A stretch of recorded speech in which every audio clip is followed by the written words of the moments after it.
Welcome to the show. If you're listening on Adobe Radio right now, thank you. We appreciate you tuning in every week, Peyton and I. We love you guys. We seriously do. And if you have a second, if you have a YouTube account, subscribe to us on YouTube. It goes a long way because then we can get more sponsors, and that way we can give out more giveaways with our gift cards and some extra surprises down the road. It'll mean a lot to us. Wesam's World Podcast on YouTube, and follow us on Instagram and Twitter, Wesams_world. Again, it goes a long way. We appreciate your support, and welcome to the Wesam's World family. I think that's good. We're going to start a family. We started a family. Oh, yeah. We're officially a family now. One big family. One big Wesam's World family and community that we, take care of each other. We love each other. We support each other. We roast each other. That's important. That is important. We're not all hugs and kisses. That's a healthy family. That's the sign of a healthy family. A very healthy family. If you can insult each other. Did you know what we do to the younger members of my family, like my little cousins and stuff? We harass them a little bit. Yeah. But not in a mean or a traumatizing way. Of course. But we encourage them to fight back a little bit. We're not hitting them or pushing them, but we tease them a little bit. We want them to fight back. It's something animals do in the wild to encourage them to wrestle more, to fight more. Did you know male lions will actually fake being hurt while they're bitten by their cubs to make them feel like, oh, cool.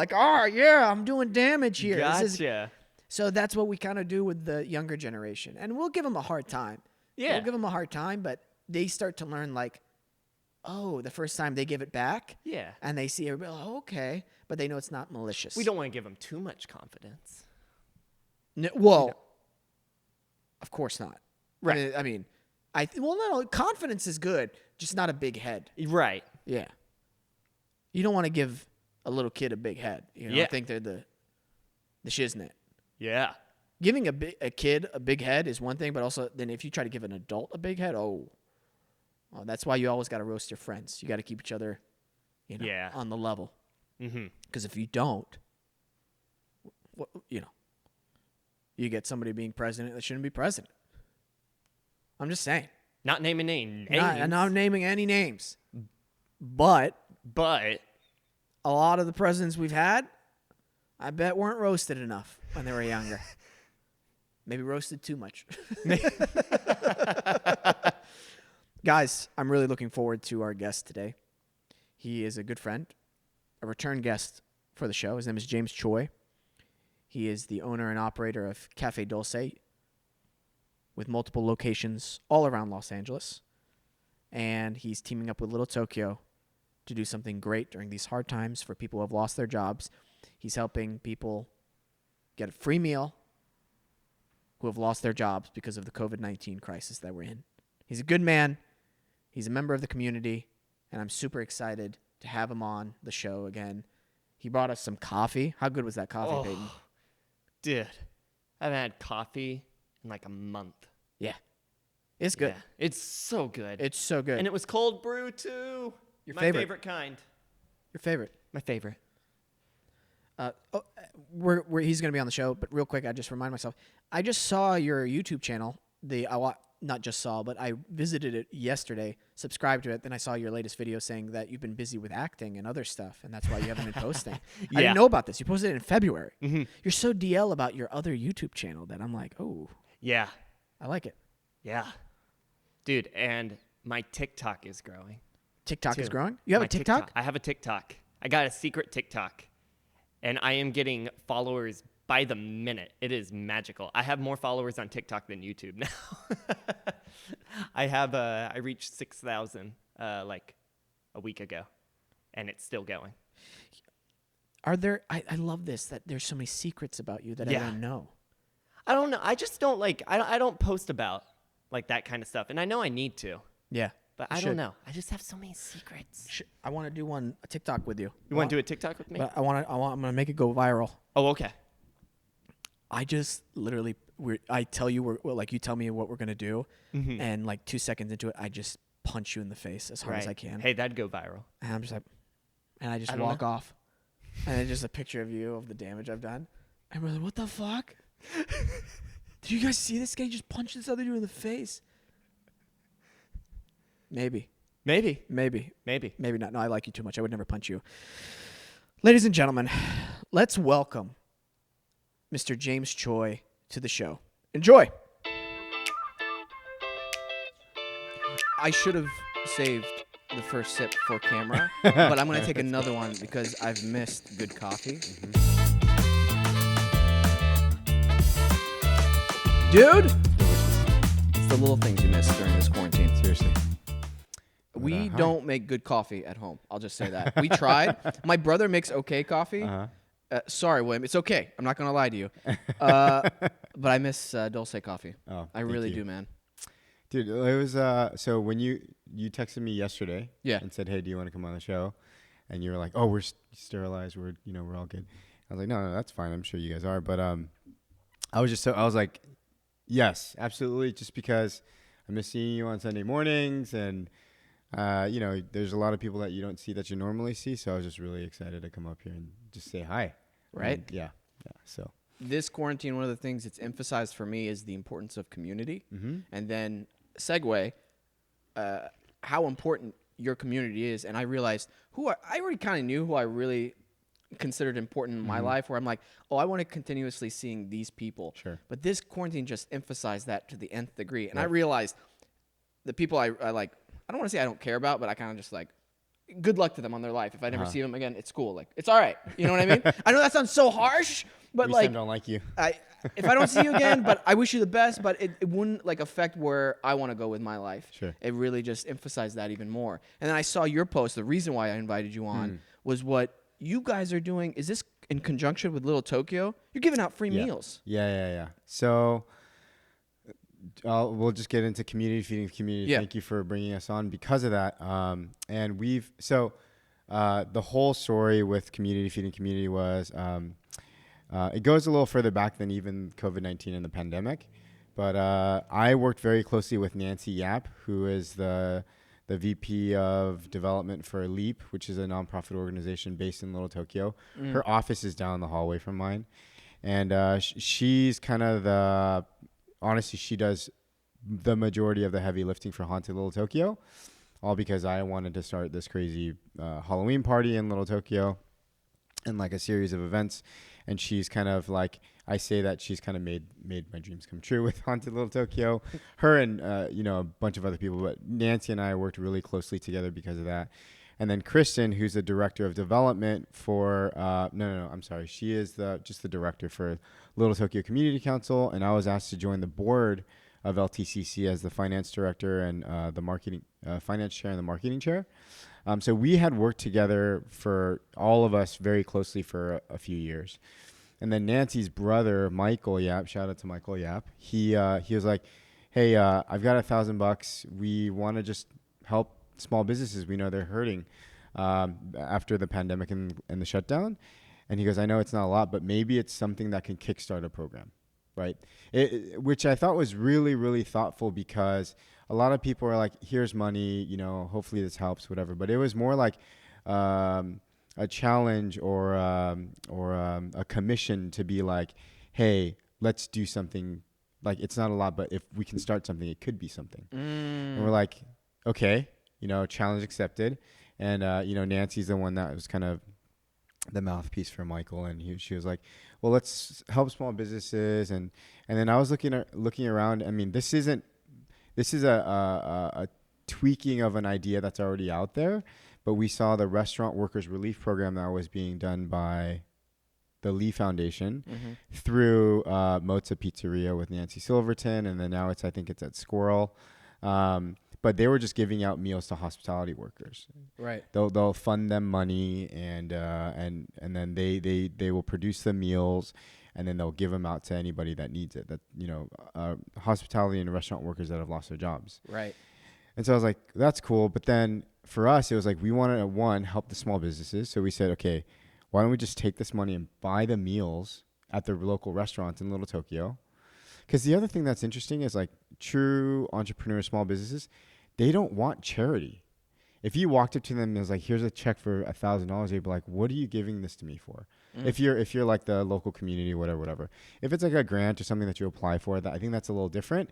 But for us, wanting to support them, just giving them money, they're like, no. We need to give you something back. And so we're like, okay, the best way to do this is let's just buy meals from them at full price, and we're going to include gratuity into this.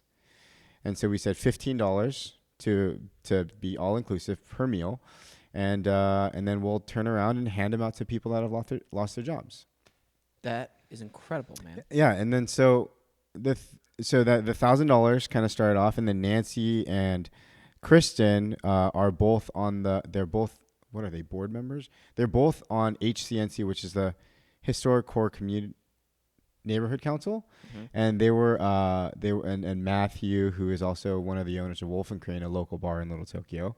He's a VP, and they were like, hey, there's funding that HCNC gives to the community. So it's Little Tokyo and Arts District. They're considered the two communities in this neighborhood council.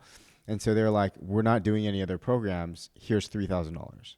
And so that's $3,000. So we had $4,000, and then someone from Warner Music, I think, chipped in another $1,000. We had $5,000 to just be like, let's start this weekend. Wow. Let's just do it. I mean, and then so being on the board of LTCC, we said, hey, let's run this as an LTCC program, so that there's a mechanism for people to donate to.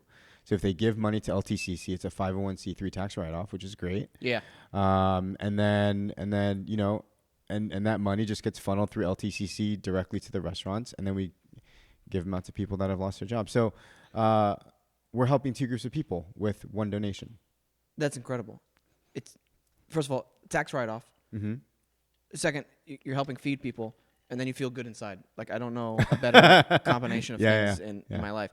I get so pumped up, and it might be the caffeine and the little bit of coffee I just had, but that's just a side note about me. Like that first 10 minutes of my coffee, I want to take over the world, of course. But I love this kind of stuff, especially during these kind of times. It really shows you the powerful positive effect of what coming together as a community can do for people. And obviously the short-term effect of it is, you know, you're giving people meals, you know? They got a full belly for the day, which is amazing. But the long-term effect is, I believe, the spirit of the person of getting through it. You see these people working together, and you're like, we can get through this. This is okay. Things have been worse, but we've got a community, and I think that is so important. And I just love that, A, you're a part of it. A, you're helping it grow. All these people that are connected with it are like that. And if people are listening or watching on YouTube right now, which please subscribe. Just hit that subscribe button. And if you're watching, that's been my thing now, because I realize nobody subscribes to anything. And I realize why other YouTubers are always doing that. Anyway, if they're listening and they want to get involved, how can they get involved? Can they show up? Can they help? Can they donate money? What's the proper protocol? Especially because you don't want just a bunch of people showing up. Right. Thank you for asking. Yeah. And actually, that's a good point. Like, we actually don't want people to just randomly show up to help. Yeah. It's not a hard program to physically administer. I mean, we're just getting the restaurants are delivering food to us. And then we hold that food. So they deliver around 4:30, and we start giving out meals at 5. Yeah. And so it only takes a team of maybe 5 or 6, 2 people to hand out food, maybe 2 or 3 people to kind of answer questions and wrangle the line. And then Kristen's usually running around because there's like inquiries about it, and people want to donate, and so they'll come up and actually physically give us a check or something. So don't show up, because we don't want there to be more people.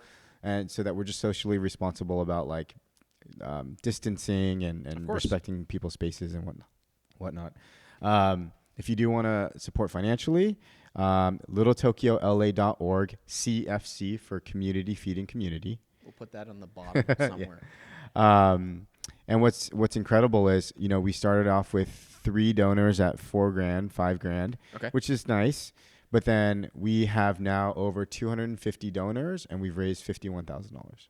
Wow. Yeah, that's what's insane. And $51,000, which is all going to be spent literally within, you know, the 1 square mile of Little Tokyo.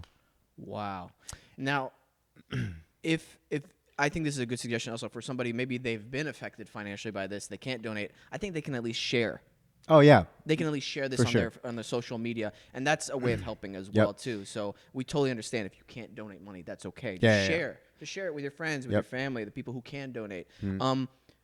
Now, let's say you are affected financially and you'd like to pick up one of these free meals. What's the the proper protocol into getting a free meal? So people have started lining up around like 4:30, 4:45. Okay. And initially, we saw kind of different examples of people doing something similar to this, where they asked for like your W-2 or a paycheck or something, or like your application to a printout from you applying for unemployment. And then so we were like, we should probably do that. And then we realized, honestly, sometimes this is probably a hard time for a lot of people, and we don't want anything to keep people from coming out, feeling like they can come out. And so we're not requesting that you show proof. We're not asking that you bring an ID, because I don't think it's well,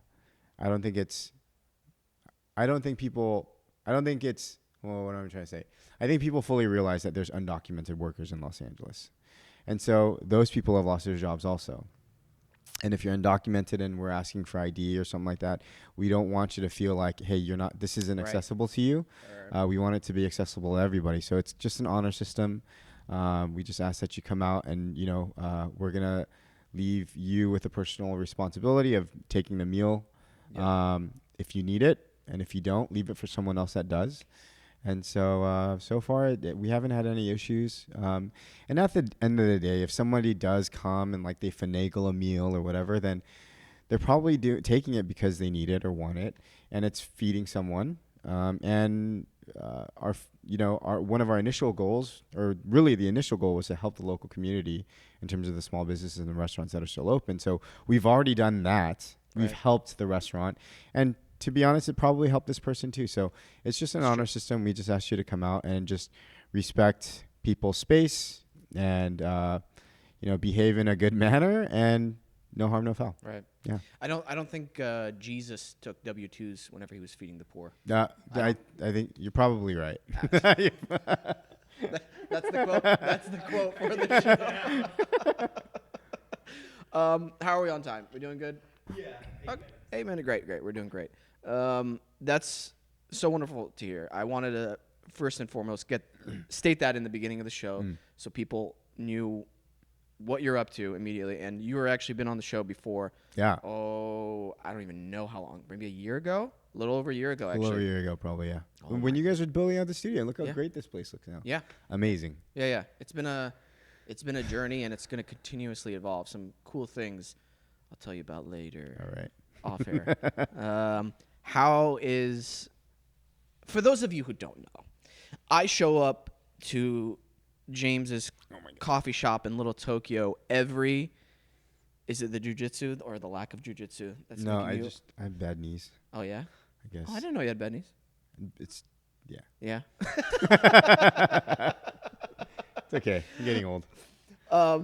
You look so young, though. No. You do. It's because I don't have facial hair. Ah, that's probably it. This makes me look, slightly haggard and homeless, but that's okay. I like it. It's COVID-19 hair. It's COVID-19 hair. That's right. So, for those of you who don't know, me and my buddy Isaiah show up to James's Cafe Dulce location in Little Tokyo before this whole COVID-19 every Sunday morning. Usually every Sunday morning, in case there has to be like an emergency or we're filming or something that we don't show up, but we do our Sunday class there.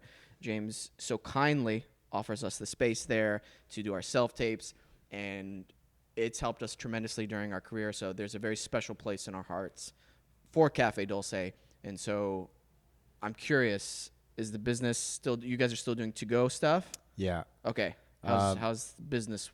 I mean, are we stable, Cafe Dulce? It's scary. It sucks. Yeah. We're definitely slowly bleeding money. And this actually is probably a good segue into like the broader impacts of like, the shutdown and the economic impacts of not only 20 plus million Americans that have filed for unemployment, and just like the number of stores that will probably close because of this, and how much money the Fed is printing and whatnot. But in terms of us, like once we found out that everyone needed to close, all non-essential businesses had to shut down like a week, maybe if a handful of days or a week after restaurants are told you can only do takeout. It was scary because we were like, I don't know how we're going to be able to sustain this. And the biggest thing for me was people are closing their stores, so all their employees are going to lose their jobs or be furloughed and not be able to earn money. And I was like, well, let's take a swing at the fences and see if we can at least cover payroll. If we have to pay still for utilities and cost of goods and whatever, and hopefully we can negotiate something with all of our landlords. We have a great relationship with all of our landlords, and they know how involved we are with each of the communities that we're in. I said, let's bank on the goodness of our landlords. I think we have some savings. So, we were saving to do a renovation. So I was like, okay, maybe the renovation is not going to happen after this, but if we can keep our staff employed and gainfully employed, and they have a place to earn money and not have to file for unemployment, or maybe not even be able to file for unemployment, I'm not sure. So we said let's keep it open as long as we can. So right now people and the messaging was, hey, listen, we're not going to be able to operate at full capacity like we used to. So we have to reduce our hours. Our volumes are going to be lower. So everybody's going to have to take less hours. But if everybody suffers a little, no single person has to suffer a lot. And so, and I said, and so the thing was, and here, listen, I don't know all of your guys' needs nearly as well as as I'd like to, but you guys know each other's needs far greater than I do. So here, this is our schedule. These are our hours that we're going to try and, work with. You guys distribute those hours amongst yourself as you guys see fit, because each of our stores has their own little like community. Each store has its own squad, and they know about each other's lives a lot better than I do in a lot of instances. So I said, you guys kind of distribute amongst yourselves depending on who needs more. And so some people live at home, some people live on their own, their parents aren't here, whatever. So, or they have families and kids. And so they've been kind of self-administering that. And so that's been really grateful. That's been really great. But I think, I was talking to our front desk person at our building yesterday, and I was saying how like this kind of feels normal now. We've been in this lockdown for such a long time. It kind of feels like this is what it is, at least for the time being. May 15th seems like ages away. And so this kind of feels normal, and we've gotten it to a point where we're able to cover payroll for two, Little Tokyo and USC. Dose at the Row and Vernon we're not really covering payroll, but it's close enough to where like I don't want to shut them down. Not for our guys. And so we've always run the business very conservatively and tried to be good about saving money. And so like we're able to kind of weather the storm a little bit while we're still applying for the disaster loans and the Paycheck Protection Program under the CARES Act. We're hoping that comes through. And if that does, then that'll for sure help us get through at least the next couple of months. That's great. Yeah. So it's okay. Yeah. I think we're doing better than a lot of other places, but at the same time, it's still rough. I mean, I haven't taken a paycheck for the past 2-3 months because of this, but it is what it is. Yeah. Going back to like personal responsibility and stuff like, if my guys have always kind of gone to bat for us, like I got to go to bat for them now, so. Absolutely, man. Absolutely. Well, I'm glad it's not to the point where you're closing down locations. I really am. I'm glad we're close. Yeah. But no. Yeah, I'm glad we're not over that edge, and I hope you guys continue to teeter on the opposite way, because I mean, and some of our listeners know that my parents used to own a restaurant too, and so the stress of that is to own one location is so stressful. Like for those of you listening, comment below if you own a business and if you guys are affected by this, but a restaurant business in particular is so crazy to think about. To somebody go, yeah, I want to own a restaurant or like some kind of food establishment because of the amount of skills that you need. Oh yeah. It's For not sure. just like one set of managing skills. You Yeah. need like 5 sets of managing skills. On top of that, you need to know what the community wants food-wise, Yeah. what's lacking, Mm-hmm. what the market's high for. Like, it's just so many things. And so to have 1, 2, 3, 4 locations, We have 4.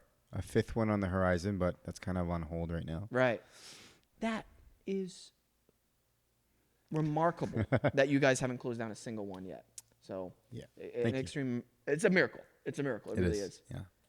We're going to take a quick break, and then when we come back, I guess we'll talk some more. Yeah.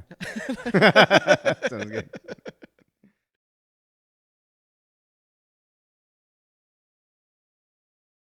Okay, I have to have this on camera. I was about to tell a story about my friend Jonte, and then what'd you just say I about was Jonte? like, I've never met the guy, but he's hilarious. But he's funny because of what Wesam does to him. Oh man, He is a really good friend. he puts up with what you do to him. Of course, he's a great friend. Just that alone makes him the most patient person in the entire world. Yet last night I sent not the most offensive, but I'm bored, dude. And it's like late at night. I have a Tex-Mex. That's where my Love mind's Tex-Mex. at. Tex-Mex is great. A text message chain with him and Isaiah, and it gets bad. Okay. I hope nobody hacks that message chain. And I sent him a rap battle thing, and I'm like, they haven't responded back. And it was like, not the most offensive, but slightly offensive. Yeah, sure. And I'm just waiting to hear back from them. And it's been 12 hours. So I'm like, okay, maybe they've just decided to ignore it. One of the beauties of Instagram stories is, it's beautiful because it'll go off into the ether and disappear in 24 hours. But when you guys were on your trip to Japan and you guys went to that park with all the deer, and Jonte was terrified of the deer, and you just like, who cares about the deer? You're filming Jonte. So funny. Oh man. Do you know the backstory about that? No. Okay. So, and I'll give a little bit further for our listeners. We took a trip to Japan, me, Isaiah, and Jonte. It's been like a dream trip of ours. It ended up being so prolific and helpful not only to our spirits but also our careers, because we were studying master craftsmen while we were there.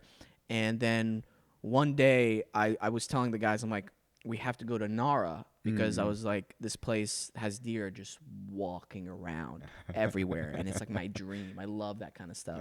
And we went there. It was something out of. Have you ever been to Japan? No. Oh, I've been to Japan, but not Nara. Not Nara. Okay. Oh my gosh, it's something out of a fairy tale. And I was just like, dude, this is where I'm retiring. This is where I disappear and nobody ever hears from me again. Jonte LaGrosse, he has a thing with any animal where he's very cautious. And I think it's a deep instinctual thing for him, like a survival tactic. Yeah. Is that you? Oh yeah. Yeah, Sorry. that's right.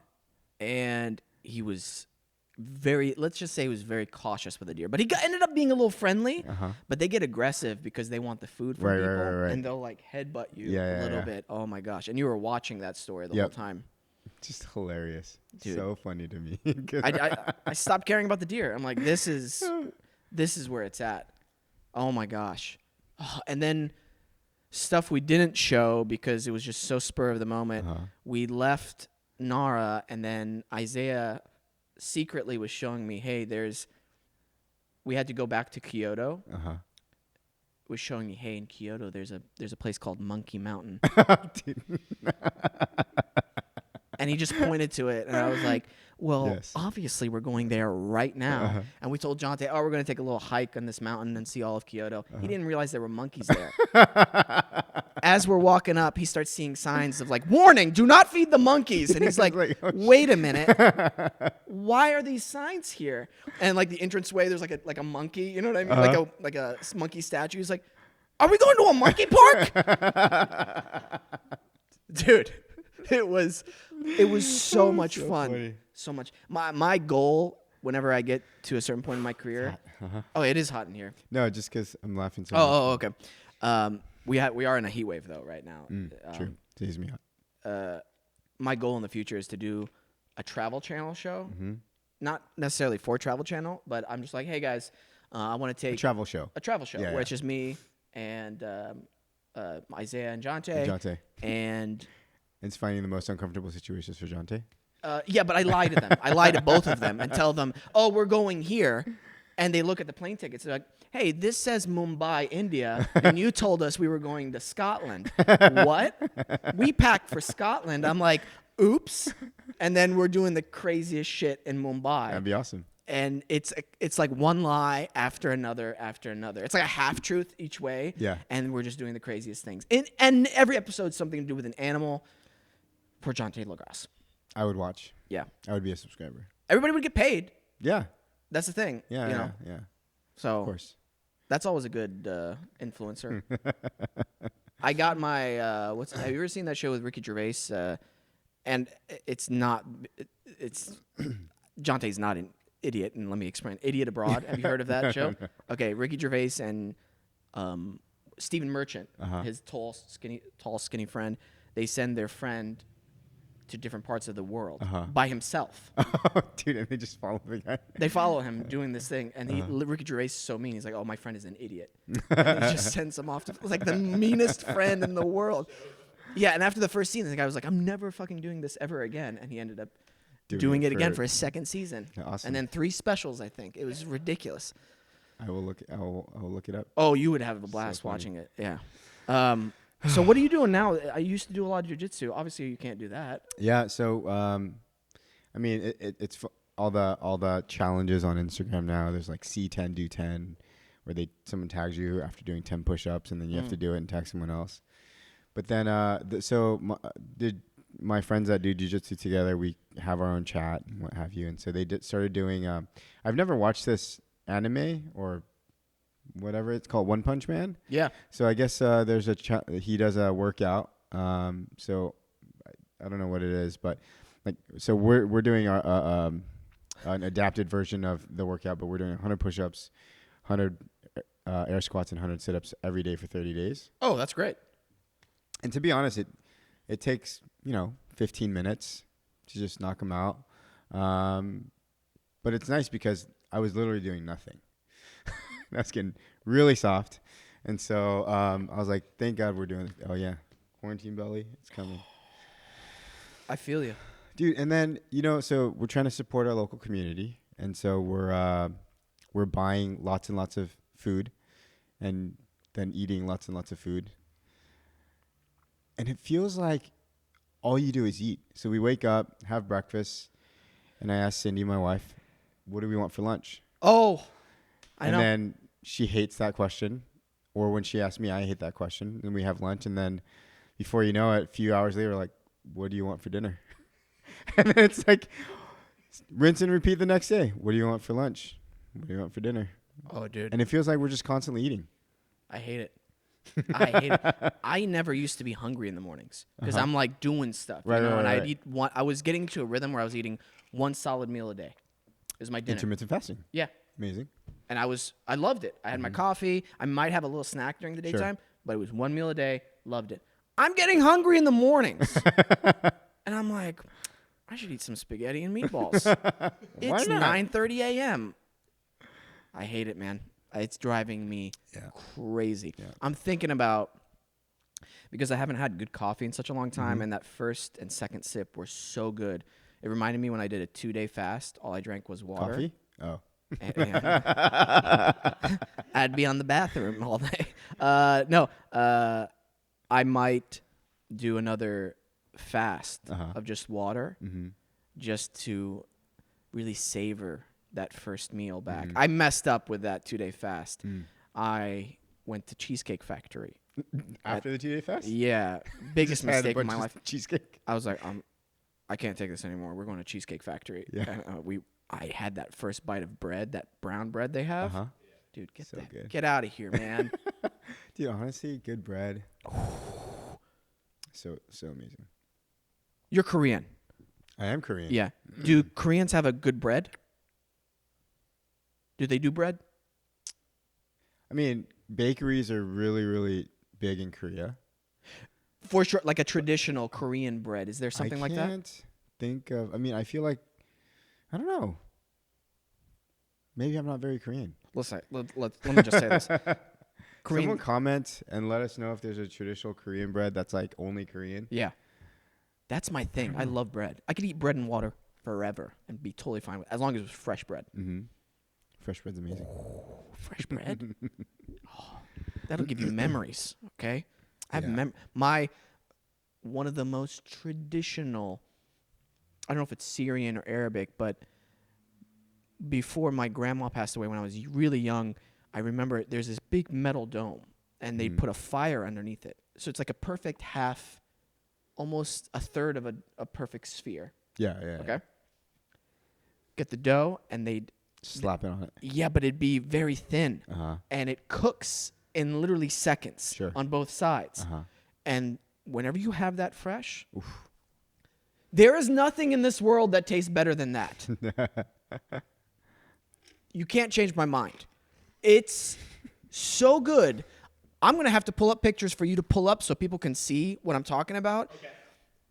It's so, when we get enough money on the show, when we get like a lot of money. You're going to build one of those right here? Yes. And just have it during. James,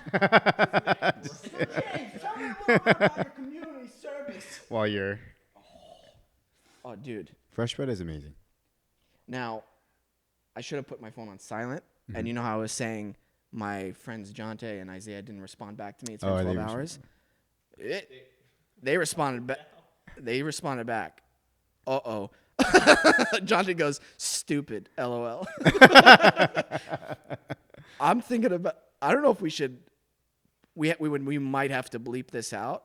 Okay. Should I play what his response is? Yes. Okay. Absolutely you should. There's no hesitation in that. So we might have to bleep a lot of this.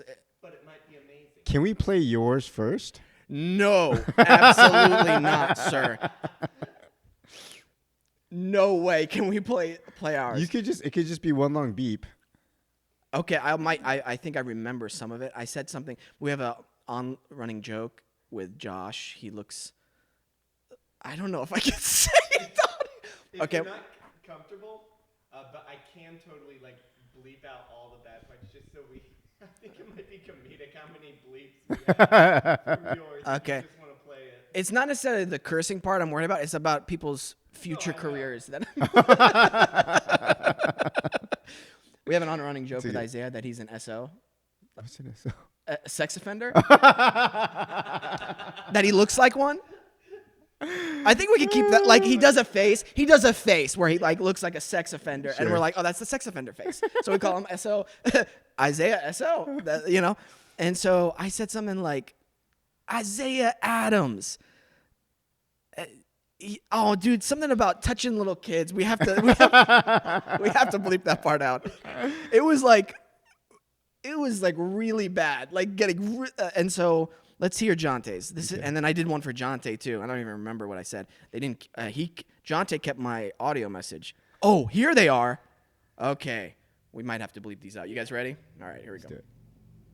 Gosh, by the way, side note, the people who have come because they're like, oh, we love James Choi. He's such a good community member. Let's see him on this radio show. And then the first part's so like wholesome, and then this part's just like this show just took a weird turn. But it's what bleeped out. talking about?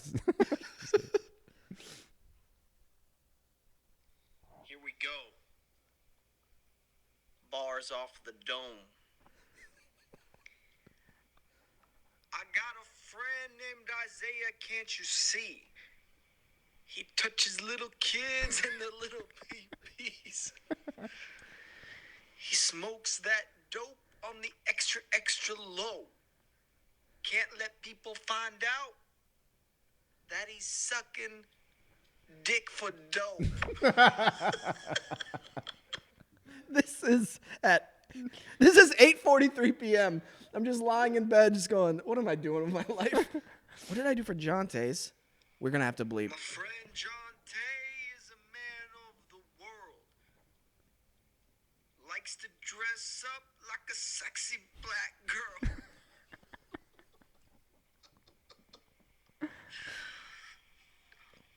Dances in his house to Reba McEntire. Loves that country music. Well, bouncing on a tire. That's code for dick. That wasn't that bad.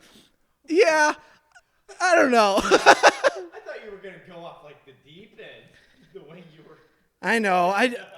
It's just nervous playing it on air, Yeah, even though yeah. this is. So this is Jonte's. Okay, here we go. First time. Wesam. They call him the booty trap. Cause he makes his booty clap for the fellas in the quarantine coronavirus. He's like, hey, look at my dick's iris. Let me shoot you in the mouth before they get in the crouch down like hidden dragons. What? And then they look at the imagine dragons. What?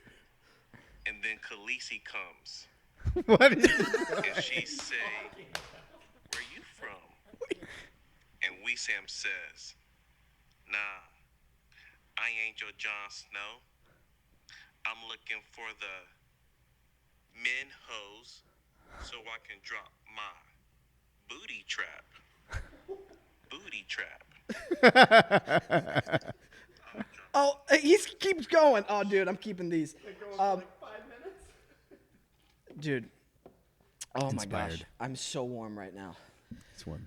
When you laugh, you get warm. Sure. Oh my gosh, we laugh so much when we're together. That first trip, that first day in Japan. Yep.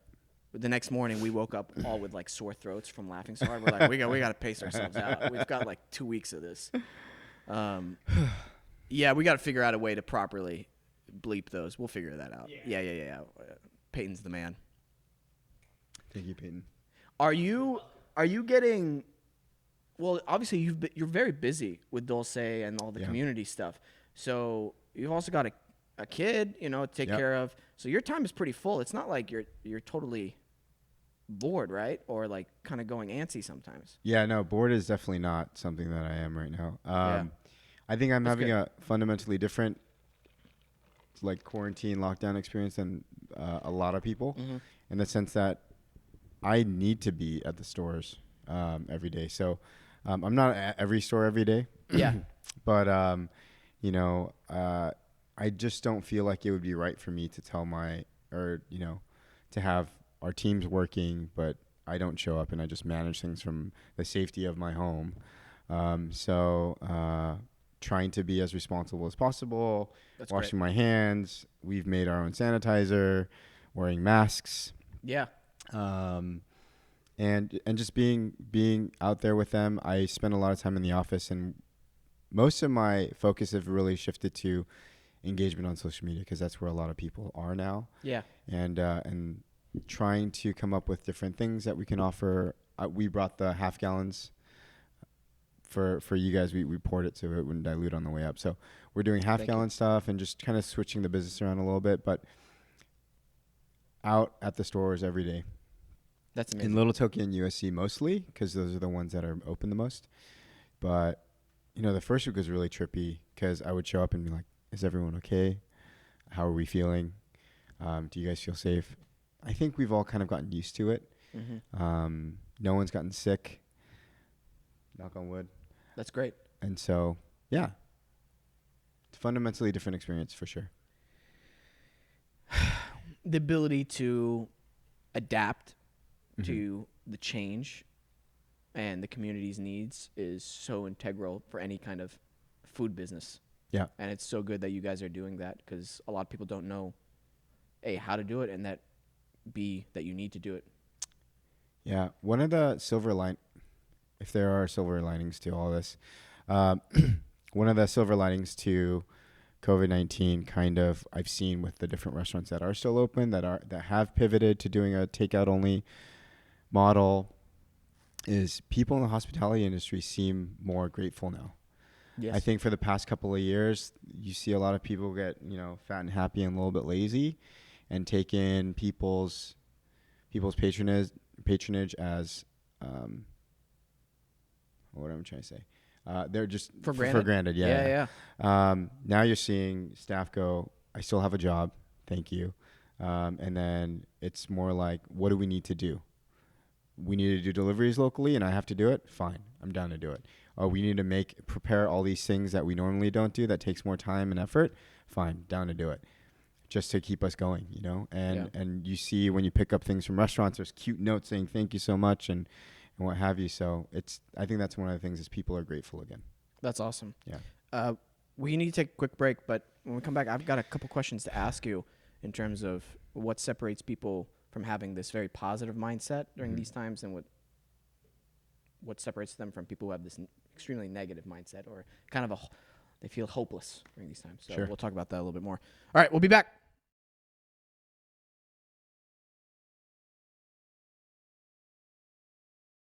We're back.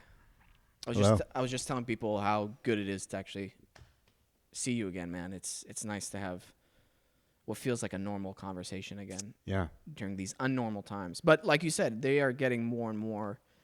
It's becoming more and more normalized, or adapting to the situation where it doesn't feel so foreign. Yeah. Yeah. So people are kind of inclined in these kind of situations some people to feel a little hopeless, get a lot of high stress, anxiety, and that's understandable for people who, lose their jobs, maybe are, immune compromised. Sure.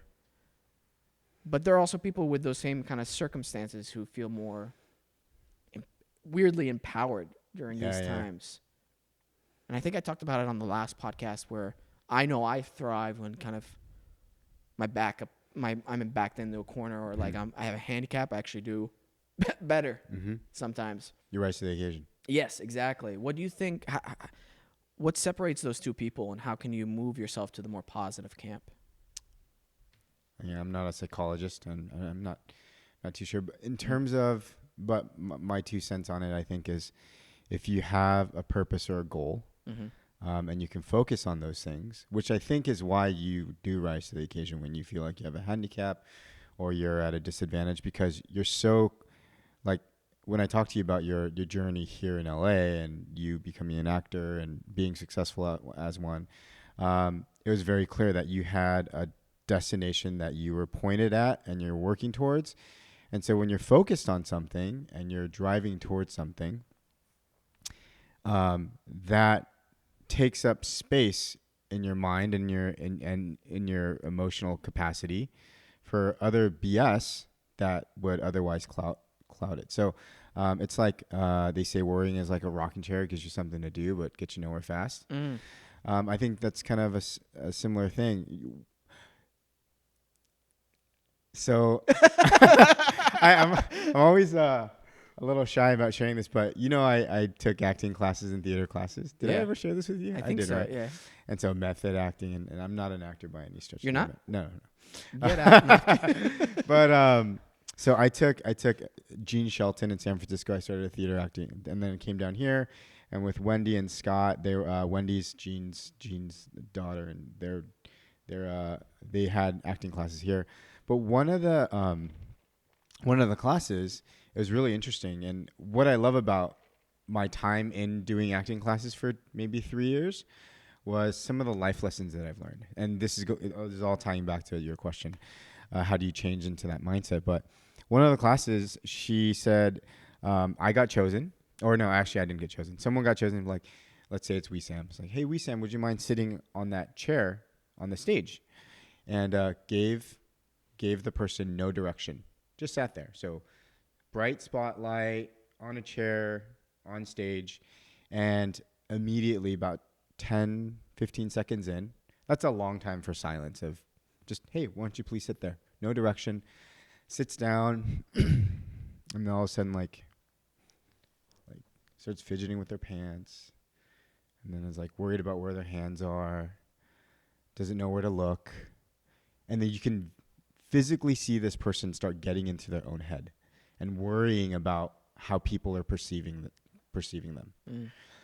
And then she's like, okay, thank you so much. And then she just picks up a book, and I think it was like an architectural book or something like that. Hands it to them. It's like, could you please find your favorite picture? And then the person picks up the book, looks at it, and then all just starts flipping through, and it's like completely relaxed now, right? Completely natural. There's no fidgeting anymore, no worrying about how does my hair look, am I blinking too much, or anything, right? And the whole lesson behind that was have an objective. Be focused on something, and then you're not worried about other stuff. You're not anxious or nervous or anything like that. And so I think for that's one of the things that's really important is you have to have a clear purpose in life or a clear purpose in something and work towards that. And then it takes up space in your mind, and it pushes out all the bullshit. I think you nailed it on the head. I really do. Purpose is so critical. Yeah. From my experience, especially when I first moved out to LA, I came across a lot of actors and people who didn't have purpose, who didn't have... Or it wasn't clear, defined. They're like, I'm going to be an actor, but what does that mean? Right? Exactly. Yeah. Like, what kind of actor? Are you going to be a TV actor? Are you going to be a film actor? For what shows? What are your deadlines? That kind of stuff. Specificity is extremely important.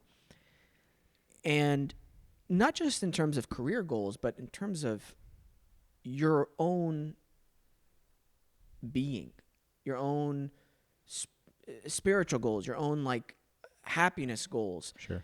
There's no purpose with that. And I've been so blessed in this lifetime to, first of all, I don't know where I developed a sense of awareness, because I think that's critical, and it's one of the first steps into having a purpose.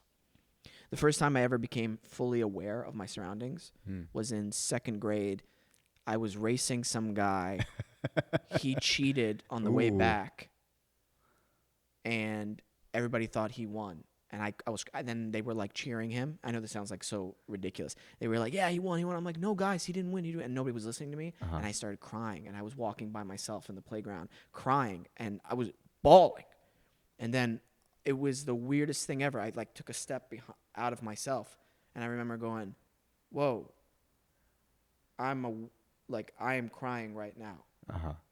Like, I am aware that I am crying, and I was like, And of the situation, yeah. Yeah, I was like, I am a person. I am like, it was very bizarre. And like, throughout my life, I would have more of those moments. So you need to be extremely aware of your situation, that third person perspective, to understand where you're at, why things aren't working out, or why things are good for you. And then from there, go, okay, how can I make these things better, or what would improve my life more? And so I grew up with a very strict household, very disciplined household. But there was something, I feel like the secret to my success is having that purpose for family, taking care of my family, understanding what my parents did for me, and wanting to reciprocate that for them. Amen. And that purpose makes me feel invincible. I'll be honest with you. Whenever I think about helping my brothers or helping my really close friends or my family, and I want to do something, I literally feel like no humanly person will stop me. It will have to be divine intervention to stop me. Yeah. And you can say that, that's all mental or whatever. I truly believe that there's a part of it that is mental and a part of it that is spiritual and from divine integration. I think that's the main key to my success, because if I wasn't trying to do this to take care of my family, I don't think I would have been anywhere near as successful as I would have been. I truly, truly believe that. And I truly believe a good portion of your success is because of your intentions with how Cafe Dulce started, and now that you have your own family, and why Cafe Dulce continues to be successful is because of those intentions that you have. Sure. a good portion. There has to be stuff added on to it. Right. Yeah. There's a saying, I believe. It's not just from the Christian faith, but God helps those who help themselves. Yeah. So you can't just have good intentions and just sit there and be like, come on, I have good intentions. You Right. have to really apply yourself. Right. And then, and so, yeah. Sorry, I don't know. We branched out a lot. Yeah, we did. So, But, and then I did want to share something that a meme or a quote that I saw floating around that I thought was very challenging to me, because I think initially I was just so busy with, pivoting our business model and trying to figure out what to do. And there was part of it was, once I realized the activity of the stores would be a lot lower and we kind of have things in place, it kind of got a lot slower. And I was like, I have a lot of time. Seemingly I have a lot more time on my hands than before. And then I had this backlog of like to-do list stuff that I was like, I'm going to get to this. And then it was probably a week or so, and I hadn't even touched the to-do list. And I was just like, doing the squeaky wheel stuff, like putting out the fires here and there, like, okay, we need this over here, so I'm going to go do that and take my time or whatever. And then I saw this quote. It said, if you don't come out of this pandemic, this lockdown, without having acquired a new skill or having started that side hustle that you've always been wanting to start, then you didn't lack time, you lacked discipline. And I was like, damn, dude. Like, I was like, that's so true. Like our excuse constantly is time. But he was like, nope, you didn't lack time, you lack discipline, because right now all you got is time. Right. And so, that's another side of kind of this coin that we're, I guess, talking about. But, that side hustle, your new skill or whatever, all that comes from first having a clear vision of like something that you want to do or accomplish. And I think a lot of times people that have a lot of, and I'm not saying that people with anxiety issues, like, oh, boo-hoo, get over it. Like, I know that there's definitely issues with people that have anxiety, and it's a thing that's affecting a lot of people in the generation. But I think part of it is, dude, if you're laser focused on something, it just doesn't leave room for bullshit. You're 100% correct. I think what helps people who do have anxiety is, again, a purpose. Yeah. And a why to that purpose. There can't just be a purpose, but there has to be a why. There's a great series of questions. It's the foundation of my acting, by the way. There's my first acting class in college taught by my professor, Lisa Wilson. And she taught us, the first book she gave us was Uta Hagen's Respect for Acting. Okay. And in that book, there's something called the 9 questions. Oh, I've read this book. Yes. When I was doing it was a long time ago. Yeah, it's Academy Award nominee, James Choi. Yeah. Obviously, he knows this. I'm sorry. No. And these 9 questions, one of them is, what do you want? And that's usually the hardest question for actors to figure out. Like, they want the girl, and when they figure out, like, they want to make sure they save the girl from the dragon. Let's make it really simple. Yeah. Okay, cool.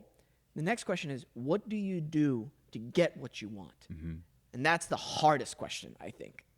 That's the objective question is hard, but what do you do to get what you want? I think it's so critical for people, because a lot of people, like, oh, I want to be an actor. It's like, okay, what are you willing to do for that? Right. What are you willing to sacrifice for that? There's a lot of sacrifice that goes in. And again, discipline, it's hard when you don't have discipline. But once you get into that path, whenever you start lacking the discipline, you're like, ooh, I don't want to go that route anymore. I want to stay with the discipline. It gives me more benefit. For sure. And I think the common misconception with that is people think that you're extremely rigid and that you have no flexibility with your time and everything, and that you're kind of contained forever with discipline. But actually, the paradox of that is the opposite is true. Yeah. And I do want to share. I've talked to you about this on a personal level, but so during this pandemic, I watched. So this part I haven't told you. So during this pandemic, I watched a Korean drama on Netflix called Itaewon Class. Yeah. It was a lot of fun. Yeah. It's a revenge story, but it there's business aspects of it. And I was in it. you were in Itaewon class? Yeah. Were you really? No, I was like, how did I miss you? that's acting. Amazing. But like, so what was like, the main character spends time in prison, and then he comes out of prison, and he is laser focused on pursuing this goal. And while he was in prison, he also, one of the guys that ends up working for him, he comes out and continues his gangster life or whatever. And then there's this big moment between them where he's just talking like, don't tell me what my life is valued, because I'm here because I'm going to dictate what my life is valued. You know, I'm going to do what I want to achieve. And so fast forward 7 years, he opens a pub in Itaewon, a neighborhood in Korea. And then the gangster, he ends up coming and visiting him. And he's like, wow, 7 years has gone by and I'm still in the same place. And you did something that was seemingly impossible for someone that was in your position. And then that kind of reminds me of you and Isaiah coming every Sunday. And this is what I wanted to kind of get to, is a lot of times when we have a goal or something in mind, like going back to the question, what do you want? And then what do you want to do to get there? Or what are you willing to do to get there? Or what do you have to do to get there? What's interesting is if we just go, what do you want? Sure, that's a goal and whatever else. But then it's so far away, you have to have smaller goals and smaller directions in between to keep you on that path. And so it was really remarkable. And what I really commend you guys for is you got like, when you meet on one Sunday, that doesn't change your career. You meet 2 Sundays, that doesn't change your career or change your acting or your skill set or whatever else. You meet every Sunday for 2 years, that small delta of that decision that you guys make to make a small change every single Sunday at this certain point in time is only a small degree of separation. But you extrapolate that over a really, really long horizon, and the place that you're at once you extrapolate that out is a vast, vast difference, right? And so it's so interesting. Like I think Simon Sinek had this. He uses this analogy, which is pretty interesting. He goes, "What does like brushing your teeth today doesn't do anything, right? Yeah, it gives you fresh breath, fine. But then brushing your teeth every day for 1 minute a day keeps your teeth from rotting out. Same thing with working out. You go work out, you come look in the mirror, and you see nothing. But you work out every day consistently for 2 years, and you're shredded." So it's those small micro decisions that you make every single time. And this is why I think you guys are amazing. And in my mind, Wesam and Isaiah, it's not, are they going to be successful actors? Whether or not you're going to make Oscar, whatever, that maybe there's definitely other things that are going to kind of influence that. But will you guys at least be working actors? Will you guys have a career in acting? There's no doubt in my mind that you guys are going to have careers as actors because you guys put in the time, you guys put in the dedication. You've been consistent for years, just from what I've seen, coming every Sunday and making the decision to give up your Sunday mornings to do your guys' actors class. And all on your own volition. No one's telling you guys to do it. And you guys are just committing to do it every time. Well, thanks, man. And I got to thank you as well to giving us the place to do that, because we realized doing it at our homes now, if there's not a dedicated wing of your home to your craft or an office that is your sacred workplace, Sure, or your sacred dojo, you won't have reverence for that place and really focus on working. That's why a lot of people who go train martial arts, there's like a dojo, there's an actual place. Very few people can go train anywhere and train really hard anywhere. Sure. So whenever we do practice there, it is our sacred dojo space. And yeah, we got to thank you guys as well, because without that vessel, we would have trouble finding some place. We actually tried we tried to doing a FaceTime, like we were trying to record a self-tape via FaceTime, because we've been still doing Sunday class just via virtual FaceTime. Yeah. But we tried to actually do our first recording. Uh-huh. Didn't work out so great. We literally did one take, and I was like, We both looked at each other like, there's no way this is going to translate. You're better off asking your wife to read these lines because there's no way that this is going to work out. Let's take a quick break, and then we'll be back to talk some more. Is that cool? Yeah, How are we on absolutely. time? I want to I'm make sure great. you're good. We're at 10:15. What We're time fine. do you have to? You're good? Okay. Good. Yeah. Let's take a quick break. Thanks, guys. Yeah.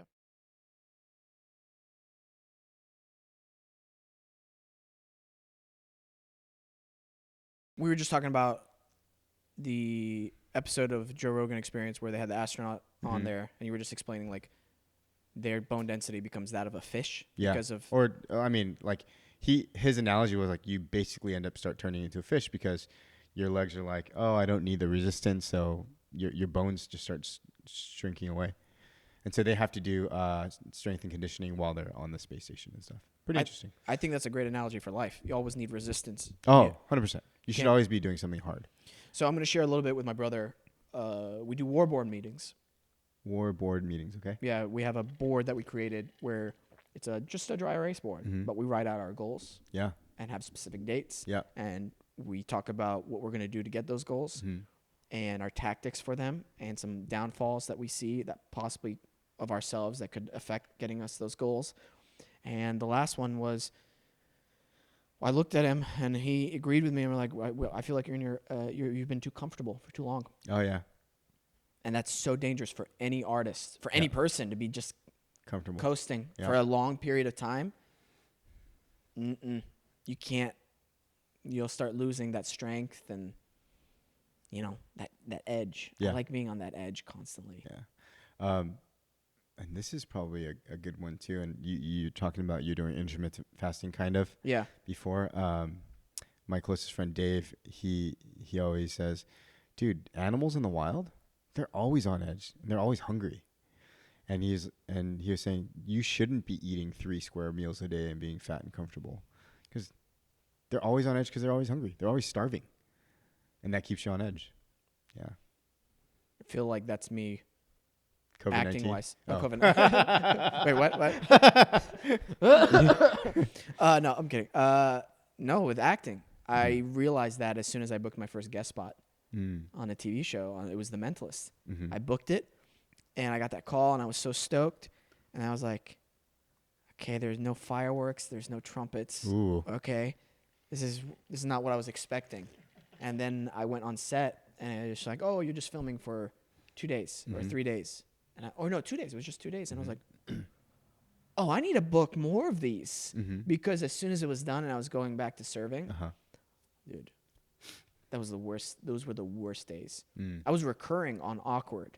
Like I had a recurring role, and I was still serving tables. And people would come up to the restaurant like, oh, well, aren't you on a TV show? Why are you here why are you here serving tables? I'm like, well, why do you think? That's a great question. So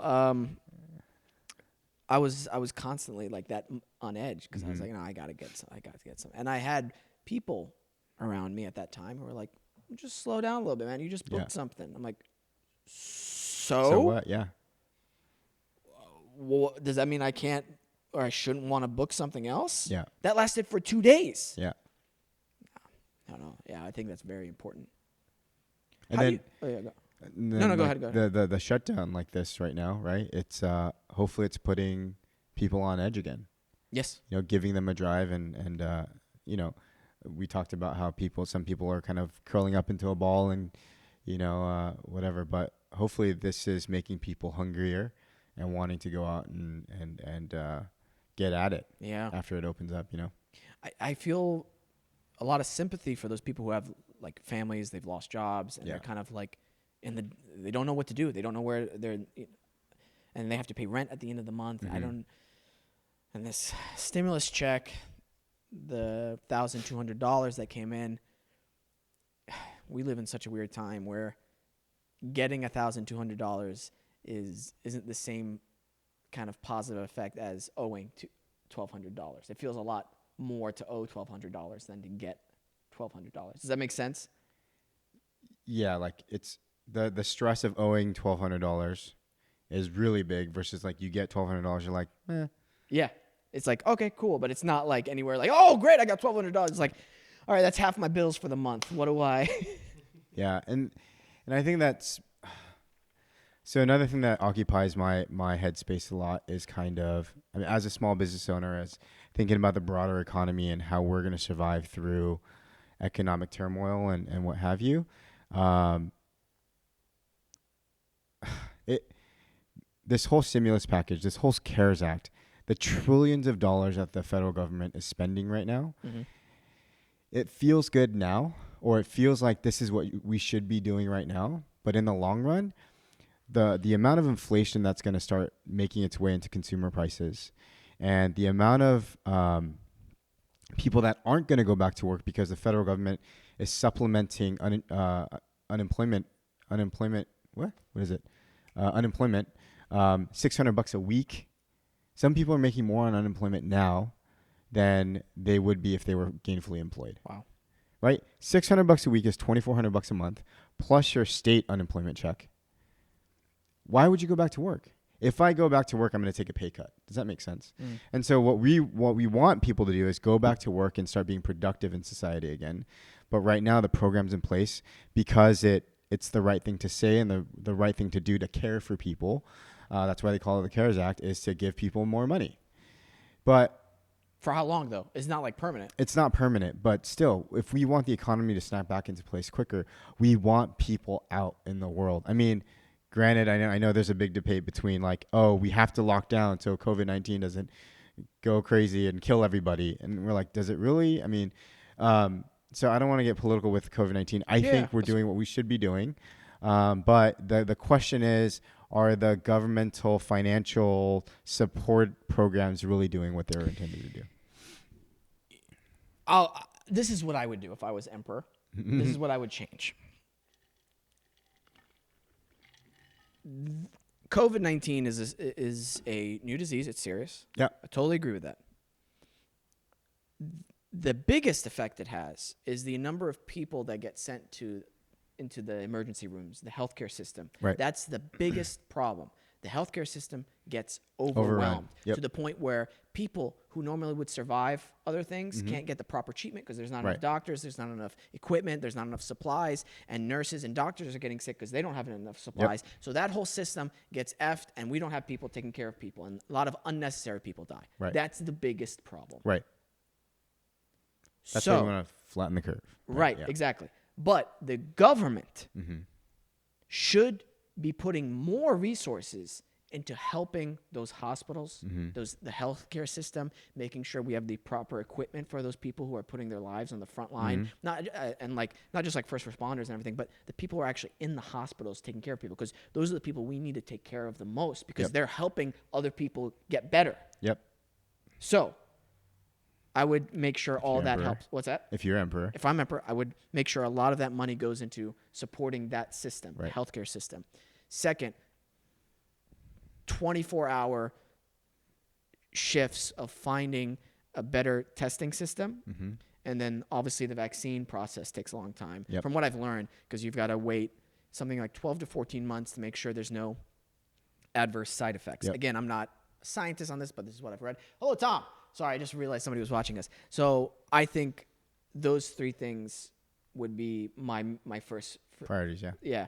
And again, flattening the curve is most important. Yep. And it's not perfect. I don't think there is a perfect solution No, to the I mean- COVID-19, but that's just what I would do. And the other thing that's really upsetting is, so I think this is, I'd like to share this publicly, but the Paycheck Protection Program that was intended for small businesses, independent operators. We've seen places like Ruth Chris, Shake Shack, Oh, that's right. yeah, Potbelly get loans that are gonna be essentially grants in the millions of dollars. I think Shake Shack got 20 million. They said, "Oh, we don't want this."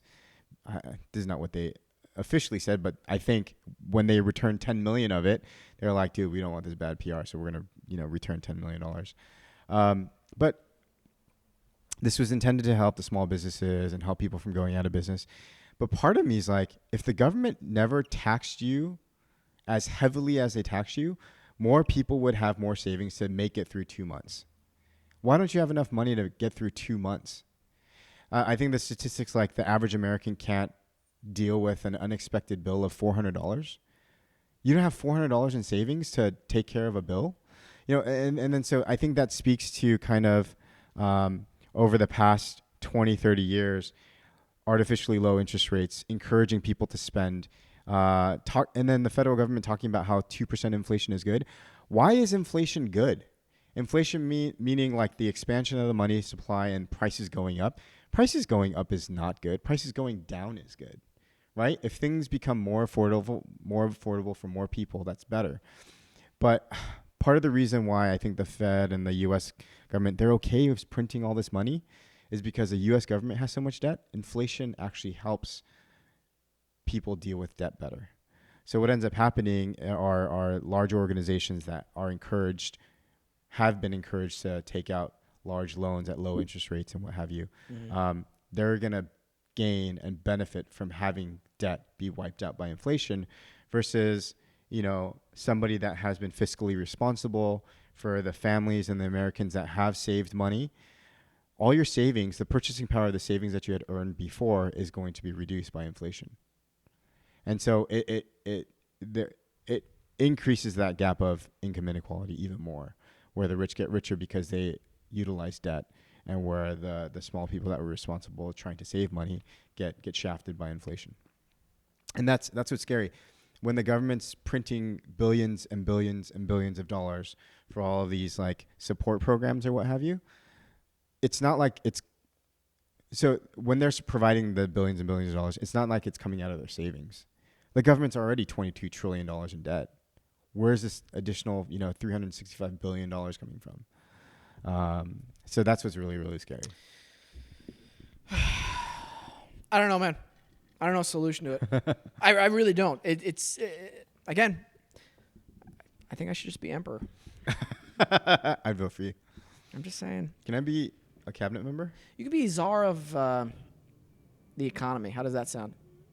I would bring other people in for that. Yeah? You want to be czar of donuts? Coffee?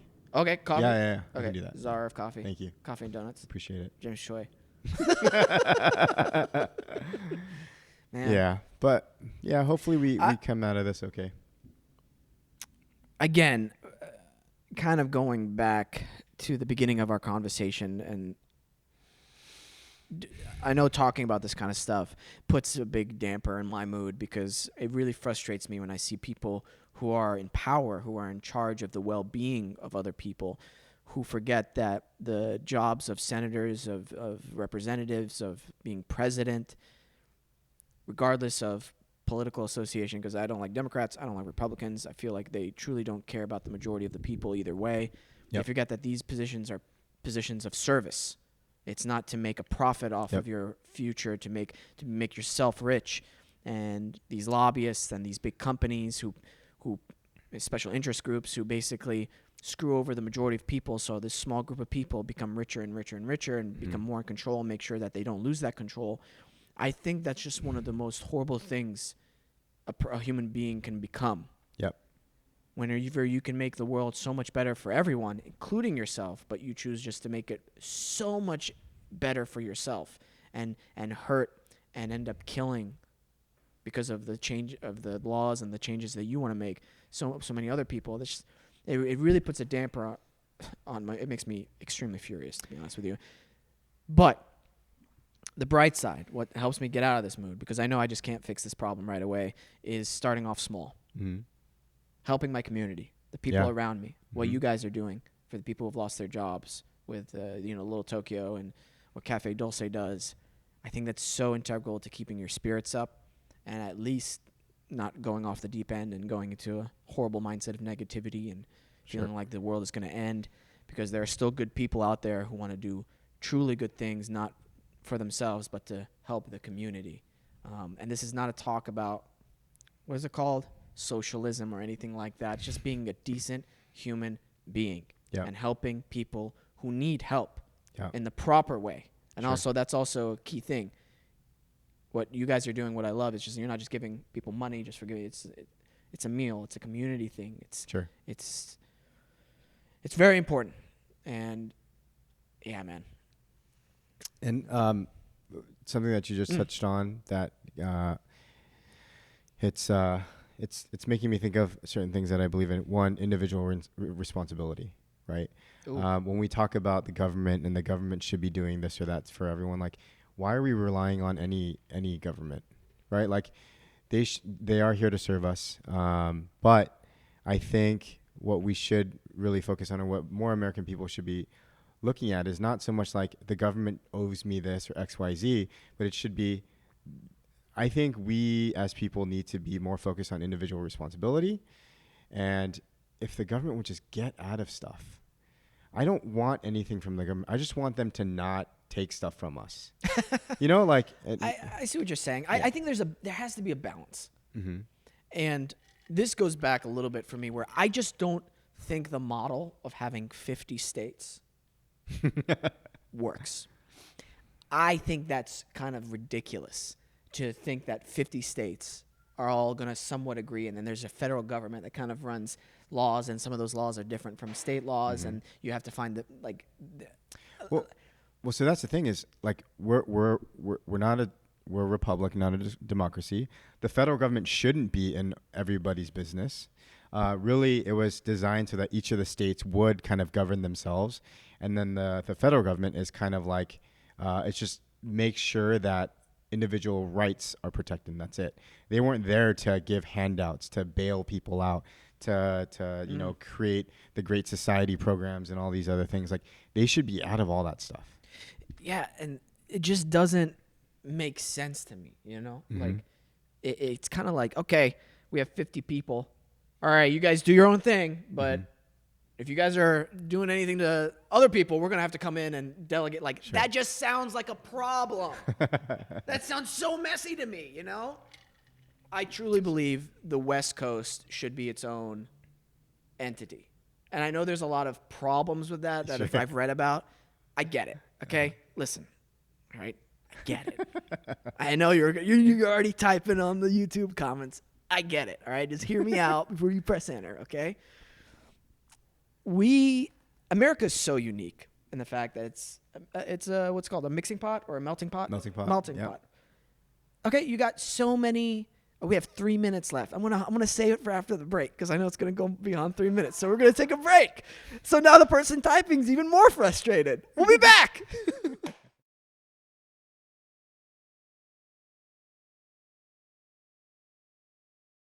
Oh, You've seen these. Why wasn't?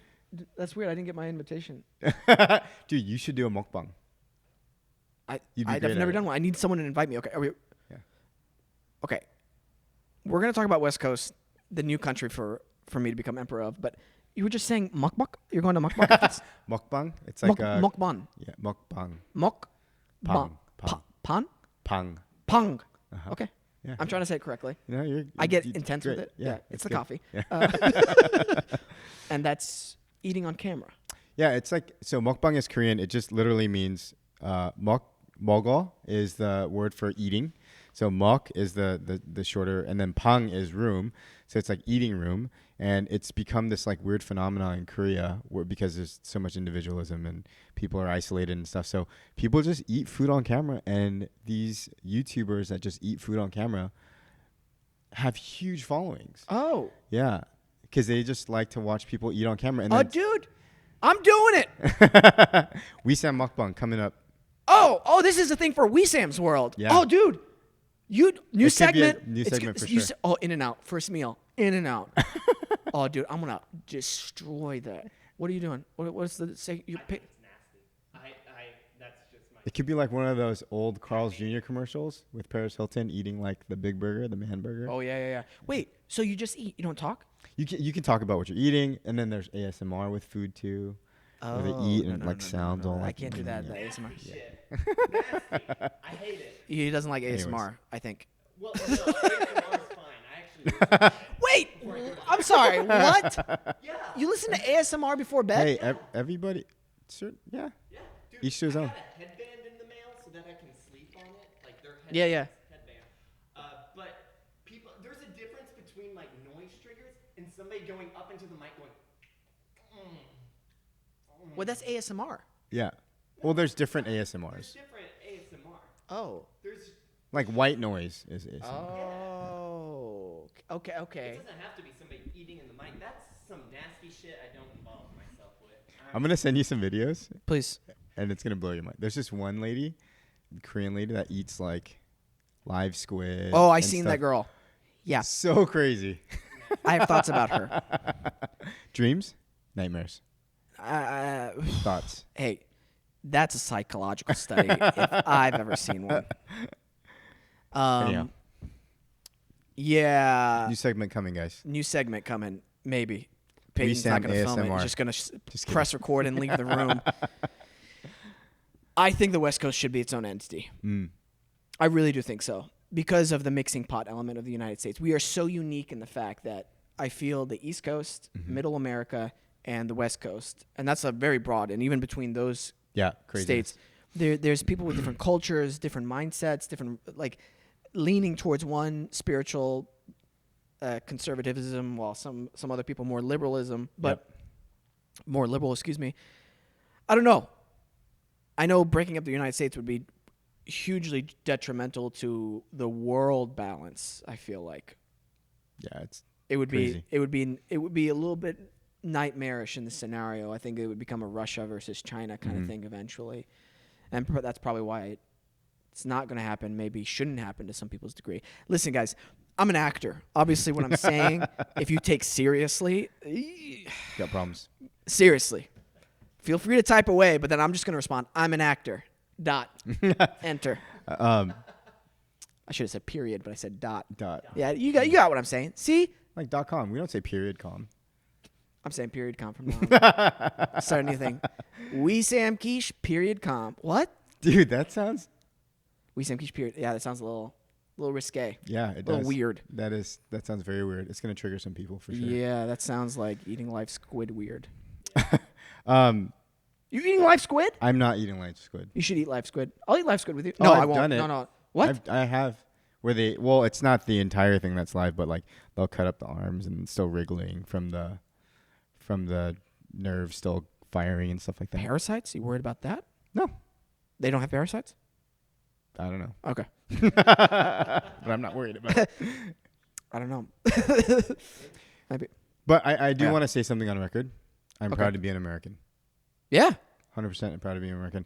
And where I say that because I want more people to think about it and realize that for themselves, where I feel like in certain communities, in certain pockets, being proud to be American is like a bad thing, or it's like a negative thing. I'm like, where did that ever, why is that? I mean, I truly am proud to be American. I was born and raised here.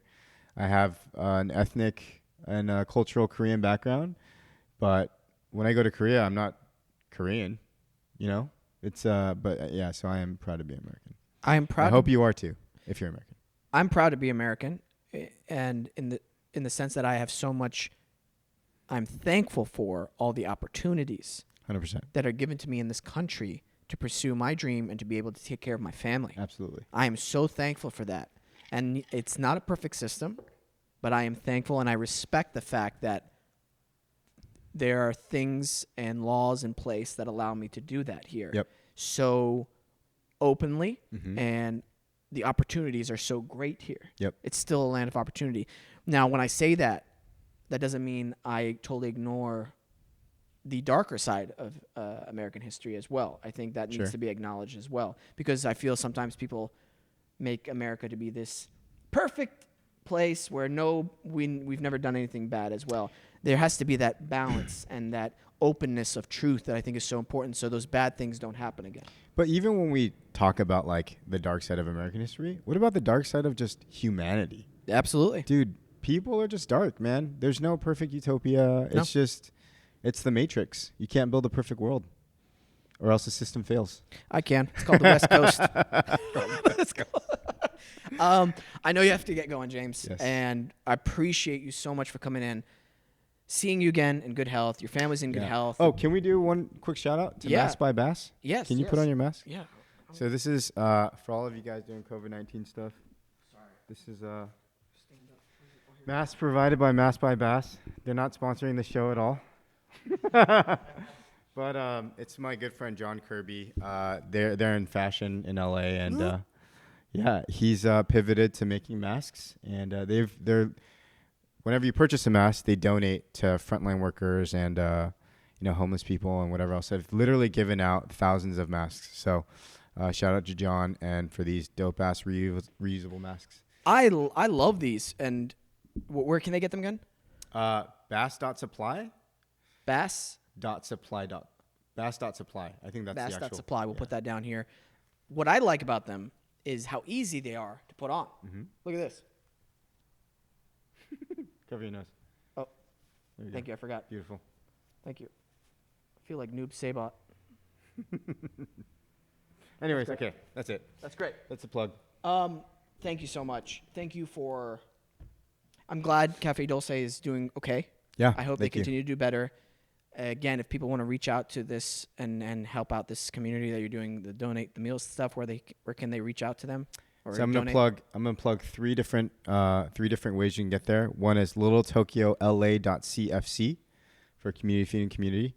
littletokyola.org/CFC. Okay. You can follow us on Instagram, Cafe Dulce LA, which we're constantly posting about the program and what's going on and updates. And then the bigger one is the marketing arm for Little Tokyo is called Go Little Tokyo. They are the official nonprofit arm of LTCC, and they run all the programming. So follow Go Little Tokyo on Instagram as well. We're trying to get them to 10,000 followers. We're shy by 250. Oh, we'll get there. It's not because 10,000 is some magical number that we're going to be proud of, but it literally unlocks certain features on Instagram for an influencer account or a brand or whatever else. So we just want them to get there so they have more tools at their disposal to help support the community. That's awesome, dude. Go Little Love it. Tokyo. And we'll text all this information to Peyton so he'll be able to plug it into the videos. For sure. And Thank you. we will push it all this week after it airs Okay. on our social and make sure everybody knows about it. Dude, really thankful. Thank you for the coffee. Oh my gosh, you don't know how much I enjoyed this coffee today. Seriously. Good. You have more. Donuts. Thank you. Mask. I wish more people in this world were like you, James. Seriously. I wish more people were like you. Thank you. You I'll say it on air. You're like my Korean older brother. Am I older than you? Yeah. I'm 32. How old are you? I don't want to say, but I'm older than 32. Really? Yes. Dude, you look like you're 29. I would take that. You really do. He looks like he's 29. I wish I was still 29. How do you say older? What's the respectful term of older brother in Korean? Like if I was to call you older brother. Hyung. Hyung. Male to male would be Hyung. Hyung? Can I call you Hyung? You can call me Hyung. Hyung? That's also weird though. No one calls me Hyung. Just call me James. I love you, Wesam. I love you too, James. Let's play out the music, Peyton. This will be done in post, obviously. Yeah, but we'll keep this part in where I say this will be done in post, so people don't. Thank you to Adobe Radio, to Nice Guy Digital. Thank you, Peyton, for all the hard work you do on the show. Thank you, Peyton. Thank you to Alexandra Gorski, our new social media producer, for the incredible work she's been doing for the show. We appreciate you. All of our new graphics, all of our, the followership has been going up, everything. Thank you, Alexandra, for all the work you've been putting in. Thank you, James, for coming on the show. Thank you, Cafe Dulce. Thank you, Little Tokyo. Thank you to everybody involved for feeding people who have lost their jobs, who are in need of a good, hearty meal, and for everyone who's donating, and for everyone who can't donate but are sharing on their social medias. We appreciate you guys. Make sure you tag Cafe Dulce, Little Tokyo, and thank you to the masks. Again, what is the company name again? I'm so sorry. Masks by Bass is the Bass. Instagram. Yeah. Great. We thank you guys. We appreciate you guys, and make sure you tag everybody because that goes a long way in making sure people know where you get this cool stuff and where you're helping people. We appreciate you all. Thank you to our new subscribers, to people who are commenting on our YouTube. We appreciate you guys. New subscribers and reviews on iTunes, our followers on Instagram and Twitter. We appreciate you guys so much. And we might do the Make Wesam Laugh challenge again next week. We'll see. We've been getting a lot of new videos in. No winner last week. No winner. And I'm voting for future Wesam mukbang series Ooh. All right. where you can eat fresh bread. Come on. Dude, Come on. Dude, you know what? I got to find a already established Korean mukbang person maybe this person you're working with, I'm gonna do, hey, let's do a fresh bread session to promote my You have to channel. build your half dome. Oh, dude, that's gonna take us. Come on, dude, give me a break, okay? Hey, always remember to listen, think, and then talk.